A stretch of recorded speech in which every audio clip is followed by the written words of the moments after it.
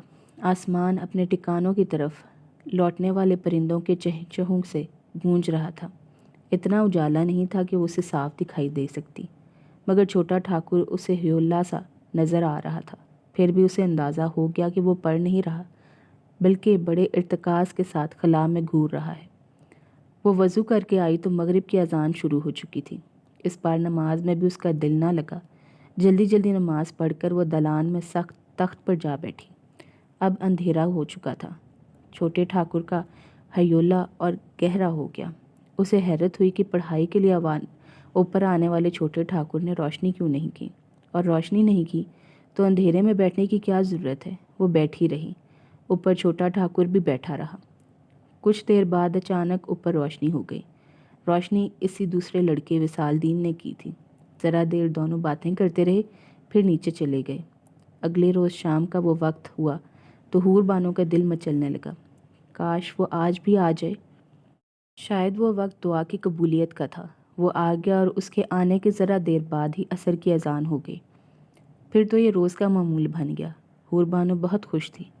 رات کو وہ خواب میں اسے دیکھتی، پھر صبح وہ اسکول جاتا، صبح سے دوپہر اس کی واپسی کا انتظار رہتا۔ دوپہر کو وہ اسے دیکھتی اور پھر شام کا انتظار کرتی۔ شام کو وہ کوٹھے پر آتا کتابیں لے کر، لیکن کچھ پڑھے بغیر رات کو واپس جاتا، اور کوٹھے پر رہ کر پڑھائی وہ کبھی نہیں کرتا تھا۔ وہ عرصہ حور بانو کے لیے سرشاری کا تھا۔ وہ بے خود کھوئی مگر بہت خوش رہتی، بات بات پر ہنستی، آپ ہی آپ مسکراتی، مگر کسی کی بات دھیان سے نہ سن پاتی۔ مگر ساتھ ہی ایک خلش اسے بار بار ستاتی، اس کے ضمیر پر بوجھ بڑھتا جاتا۔ قرآن پاک پر لاکھ کوشش کے باوجود وہ پوری طرح توجہ مرکوز نہیں کر پاتی۔ اسے تو بس انتظار رہتا تھا کہ کب مغرب ہو اور وہ نماز پڑھ کر دالان کا رخ کرے۔ اسے دیکھنے کے چکر میں وہ عصر کی نماز کے لیے کھڑے ہونے میں بھی تساہل کرنے لگتی۔ پھر ایک روز حور بانو نے تلاوت کرتے ہوئے قرآن پاک کی ایک آیت مبارکہ پڑھی، جس میں برتر مشرک مردوں پر کم تر مومن مردوں کی قوت اور برتری کو بیان کیا گیا تھا۔ وہ آیت سن کر وہ چور ہو گئی، مگر اس کا دل نہیں مانتا تھا کہ وہ مشرک ہو سکتا ہے۔ بار بار اس کے ذہن میں ایک دلیل ابھرتی، کسی مشرک کی پیشانی اتنی روشن کیسے ہو سکتی ہے؟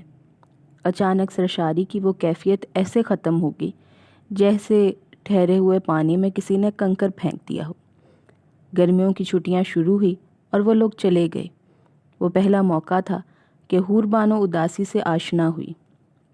یوں تو وہ اداس پہلے بھی ہوتی رہتی تھی۔ کون ایسا ہے جو کبھی اداس نہ ہوتا ہو؟ اور اس نے بہت کم عمری میں شفیق باپ کی موت کا دکھ بھی جھیلا تھا، مگر یہ اداسی بہت مختلف تھی۔ بیٹھے بٹھائے کسی بھی لمحے اچانک اوپری سطح سے شروع ہوتی اور تیزی سے اس کے وجود کی نامعلوم گہرائی تک سرایت کر جاتی۔ اور اس اداسی میں کوئی تکلیف، کوئی اذیت نہیں تھی، اس کے برعکس اس میں لذت تھی۔ یہ اداسی اسے سوچنے پر اکساتی، ایسی باتیں جو پہلے اس کے گمان میں بھی نہیں تھیں۔ یہ اداسی تصور کو محیز کرتی، اسے وہاں لے جاتی جہاں چھوٹا ٹھاکر تھا۔ حالانکہ اس نے وہ جگہ دیکھی تھی نہیں تھی، بلکہ کبھی اس کا نام تک نہیں سنا تھا۔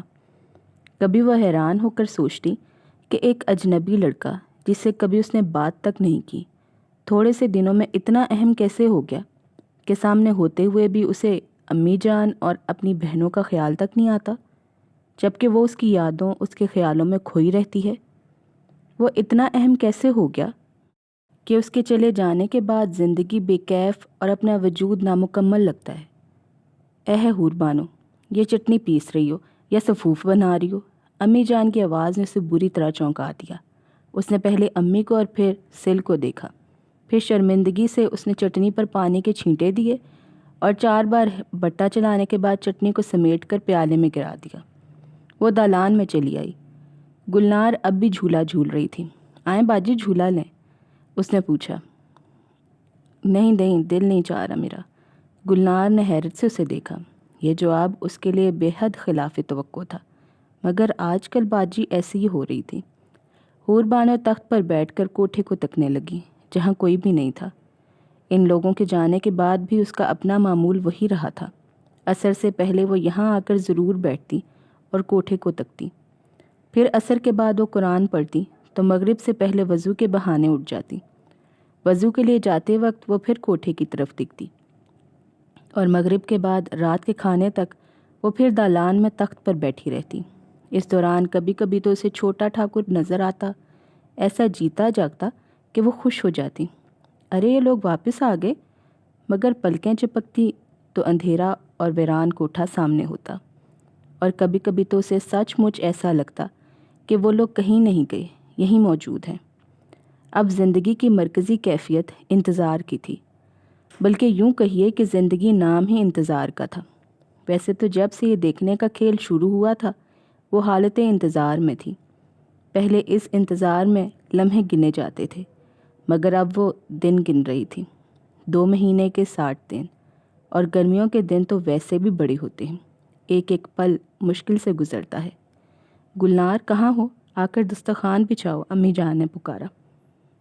چلو نور بانو آ جاؤ بھائی، گرم گرم پراٹھے اترتے جائیں اور کھاتی جاؤ۔ دسترخوان بچھ گیا۔ چمن بوا گرم پراٹھے اتار کر لا رہی تھی۔ حور بانو نے پہلا لقمہ توڑا مگر کچھ سوچ کر رک گئی۔ بوا پہلے چند پراٹھے اوپر دے آؤ نا، اس نے پکارا۔ اے بوکھلا گئی ہو کیا؟ امی جان نے اسے گھورا۔ پتہ بھی ہے کہ وہ لوگ گئے ہوئے ہیں، اب وہ کیا کہتی؟ کھسیانی اور دسترخوان پر جھک گئی۔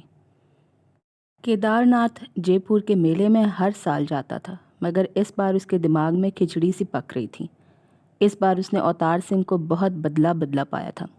اس نے ایک دم سے قد نکالا تھا، وہ بہت بڑا اور بہت طاقتور لگ رہا تھا۔ اسے دیکھ کر کیدار ناتھ کو نفرت تو ہمیشہ ہی محسوس ہوتی تھی، مگر اس بار وہ احساس کمتری میں بھی مبتلا ہو گیا۔ اسے دیکھ کر اندازہ ہوتا تھا کہ وہ پرتاپ سنگھ سے بڑھ کر دبدبے والا نکلے گا۔ کیدار ناتھ نے سمجھ لیا کہ اب بھی اس نے کچھ نہ کیا تو اس کا سپنا ہی رہ جائے گا۔ وہ کبھی ٹھاکروں کی گڑی کا بڑا ٹھاکر نہیں بن سکے گا۔ اب تو کوئی قدم اٹھانا ہی تھا۔ جے پور سے اس کا گہرا تعلق تھا۔ اس کے بیشتر رشتہ دار جے پور میں ہی رہتے تھے۔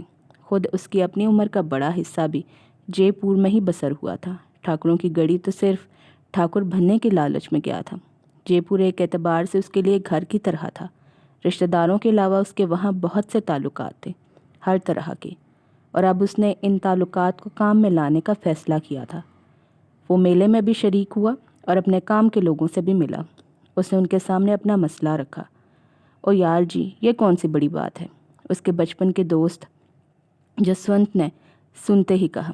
نہیں جسونت، بات تو بڑی ہے، کیدار ناتھ نے بڑی گہری سانس لے کر کہا۔ اس سلسلے میں مجھ پر شبہ کیا جا سکتا ہے، اور شبہ کر لیا گیا تو سارا کھیل ختم سمجھو۔ تم پر کیوں شبہ کیا جائے گا؟ اس لیے کہ اس کی موت سے فائدہ صرف مجھ کو پہنچ سکتا ہے۔ چلو ٹھیک ہے، تب بھی کوئی بڑی بات نہیں، جسونت نے کہا۔ اس کا بندوبست بھی ہو جائے گا۔ مجھے پوری بات بغیر اطمینان نہیں ہوگا۔ یار جی، ڈاکو تو ہر جگہ ہوتے ہیں نا؟ ہوتے ہیں، پر ٹھاکر پرتاپ سنگھ کی حویلی میں گھسنے کی ہمت کسی میں نہیں۔ سب جانتے ہیں کہ وہاں انہیں موت کے سوا کچھ نہیں ملے گا، پر گاؤں میں تو ڈاکو کسی پر بھی حملہ کر سکتے ہیں۔ ہاں یہ تو ہے، کیدار ناتھ نے پرخیال لہجے میں کہا، لیکن ایک بات کا خیال رکھنا ہوگا، چھوٹے ٹھاکر کو کچھ ہوا تو سب سے پہلے مجھ پر شبہ کیا جائے گا۔ وہ کیوں کی دے؟ اس لیے کہ اس کی موت سے سب سے زیادہ فائدہ مجھے ہی پہنچے گا، اور یہ بات نہ ہوتی تو میں اس سلسلے میں کچھ کرتا ہی کیوں؟ جسونت سوچ میں پڑ گیا، پھر سر ہلا کر بولا، تم چنتا مت کرو، میں ایسا بندوبست کروں گا کہ تم پر آنچ تک نہیں آئے گی۔ جو کچھ بھی کرو میرے واپس جانے کے بعد کچھ دن بعد کرنا، کیدار ناتھ نے کہا، اور آدمی بھروسے کے ہونے چاہیے۔ بات بگڑے بھی تو کسی قیمت پر نہ کھلے، ورنہ سب کچھ ختم ہو جائے گا۔ میں نے کہا نا، تم چنتا نہ کرو، یہ سب کچھ مجھ پر چھوڑ دو۔ 2 دن بعد کیدار ناتھ واپس گاؤں چلا آیا۔ مہیش پور جمال دین کے باپ مہر دین کا وہ آبائی گاؤں تھا جہاں سے ہجرت کر کے وہ ٹھاکروں کی گڑی میں آیا تھا۔ ٹھاکروں کی گڑی کی نسبت مہیش پور بڑا گاؤں تھا، اس کی آبادی بھی زیادہ تھی، وہاں چند گھر مسلمانوں کے بھی تھے۔ مہیش پور کے زمیندار ایشور لال کی ٹھاکروں سے بہت لگتی تھی، ایک تو مزاج کا فرق بھی تھا، دونوں زمیندار ایک دوسرے کی ضد تھے۔ ٹھاکر پرتاپ سنگھ اپنے کمیوں میں بہت پسند کیا جاتا تھا، بلکہ اس کی رعایا اس سے محبت کرتی تھی۔ اس کے برعکس ایشور لال روایتی زمیندار تھا۔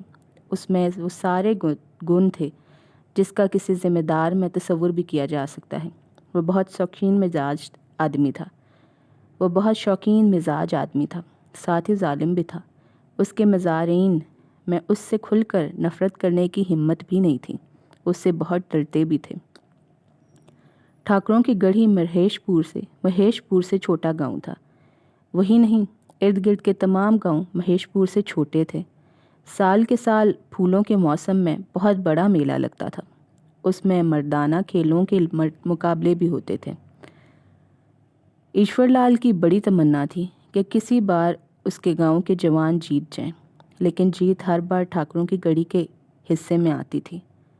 لٹ بازی، گھڑ سواری، نیزہ بازی ہو، ڈور ہو یا کشتی، ٹھاکر کی گڑھی کے جوان ہر فن میں طاق تھے۔ یہ ایک اور وجہ تھی ایشور لال کے ٹھاکر پرتاپ سنگھ سے چڑھنے کی۔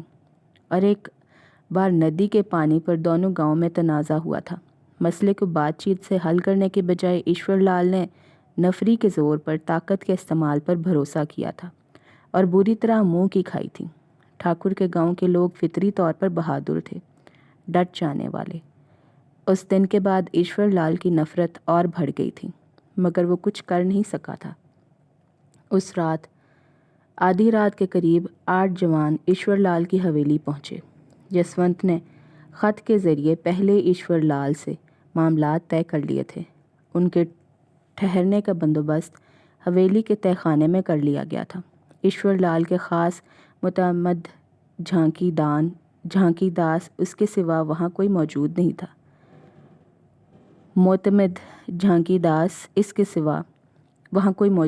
تھا۔ جھانکی داس انہیں تہہ خانے میں لے گیا، جہاں ضرورت کی ہر چیز پہلے سے ہی موجود تھی۔ ایشور لال نے جھانکی داس کو پہلے ہی سختی سے ہدایت کر دی تھی کہ ان آنے والوں کے بارے میں اپنے گاؤں میں کسی کو بھی پتہ نہ چلے۔ ایشور لال نے جھانکی داس کو بتا دیا تھا کہ وہ 8 صرف رات کو یہاں قیام کریں گے اور ان کے بھوجن کا انتظام کرنا ہوگا۔ وہ رات کو گاؤں والوں کے سونے کے بعد آیا کریں گے اور پو پھٹے نکل جایا کریں گے۔ دن بھر وہ کیا کریں گے، کہاں رہیں گے، کس لیے آئے ہیں، یہ سب اسے معلوم نہیں تھا اور اسے معلوم کرنے کی ضرورت بھی نہیں تھی۔ ایشور لال کے پاس رہ کر اس نے اپنے کام سے کام رکھنا سیکھ لیا تھا۔ آنے والے خود بھی رازداری سے کام لے رہے تھے۔ انہوں نے اپنے چہرے بڑے بڑے سیاہ رومالوں میں چھپائے ہوئے تھے۔ تہہ خانے میں پہنچنے کے بعد انہوں نے چہرے نہیں کھولے۔ انہوں نے تنقیدی نظروں سے اس خفیہ اقامت گاہ کا جائزہ لیا اور جیسے مطمئن ہو گئے۔ بھوجن کرنا ہے مہاراج؟ جھانکی داس نے اس سے پوچھا۔ انہوں نے اس بات میں سر ہلا دیے۔ کسی نے منہ سے کچھ نہیں کہا۔ جھانکی داس ان کے لیے بھوجن لے کر آیا۔ وہ 8 بھوجن کے لیے بیٹھے۔ تب ان میں سے ایک جھانکی داس سے مخاطب ہوا۔ اب تم چلے جاؤ۔ اس کی آواز کرخت تھی اور لہجے میں تحکم تھا۔ جھانکی داس کو اچھا تو نہیں لگا، لیکن اسے زیادہ پرواہ بھی نہیں ہوئی۔ اسے تو بس اپنی ذمہ داری پوری کرنا تھی۔ میں یہاں قریب ہی ہوں، اس نے کہا۔ کسی چیز کی ضرورت ہو تو گھنٹی بجا دینا۔ اب ہمیں ضرورت صبح نکلتے سمے ہی پڑے گی، اسی شخص نے کہا۔ دھنیہ واد۔ جھانکی داس کمرے سے نکل آیا۔ وہ برابر والے چھوٹے کمروں کی طرف بڑھ رہا تھا۔ اس کے ساتھ ہی آج کے ایپیسوڈ کا اختتام ہوتا ہے۔ آج کے لیے اتنی ہی۔ گھنٹے سے کام میں نے کہا تھا گھنٹے سے انشاءاللہ زیادہ ہوگی، لیکن آج میں نے کافی ٹائم نکال کے 2 دنوں میں بلکہ کیے، تو جو ہے آج کے لیے اتنی ہی۔ اور انشاءاللہ نیکسٹ جو ہوگی وہ انشاءاللہ گھنٹے سے اوپر کی ہوگی۔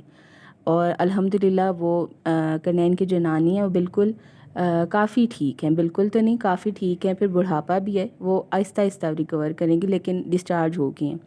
اور باقی بھی اللہ تعالیٰ میرے مسائل بھی حل کر دے، ساروں کے مسائل بھی حل کر دے، اور اپنا بہت سارا خیال رکھنا ہے، رشتہ داروں کا، بہن بھائیوں کا، دوستوں کا، سب کا خیال رکھیں۔ اور میرے چینل کو سبسکرائب کرنا ہے جو نئے ہیں۔ اور اگر یہ آپ کو ریکارڈنگ، یہ ویڈیو اچھی لگی ہے اور سننے میں مزہ آیا ہے تو لائک ضرور کرنا ہے اور اپنا سب کا خیال رکھنا ہے۔ اللہ حافظ۔